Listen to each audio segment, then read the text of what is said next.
लागे भक्ति के करा ना पाता रहे 9 दिन मुपरे कर साटा लागे भक्ति के करा ना पाता रहे 9 दिन मुपरे कर साटा माइके मूर्ति अबुरे को मिनट ना छोरे माइके मूर्ति अबुरे को मिनट ना छोरे निकल लागे करने चल सखी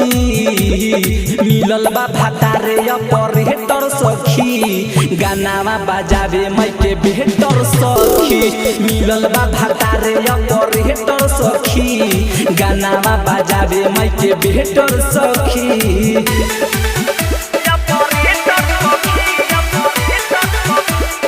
म्यूजिक बाय डीजे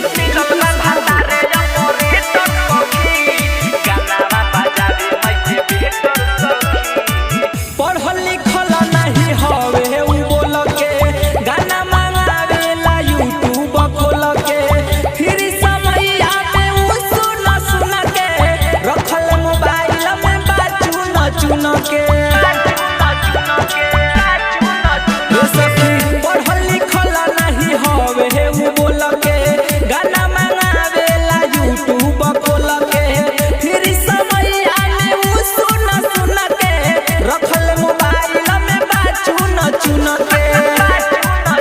पूजा पाठ ही हो करे ध्यान मैया जी के धरे पूजा पाठ ही हो करे ध्यान मैया जी के धरे खोज करे नया मेटर सखी मिलल बा भातारे ऑपरेटर सखी गानावा बजावे माइके बेहतर सखी मिलल बा भातारे ऑपरेटर सखी गानावा बजावे माइके बेहतर सखी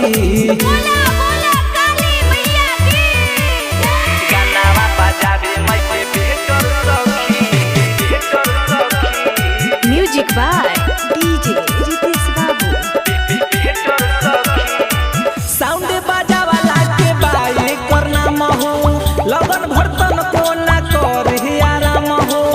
लेना देना में ना करे मन मानी कलेला साटा मिले कमो दाम हो रे सखी साउंड बजावाला के बाए करना महो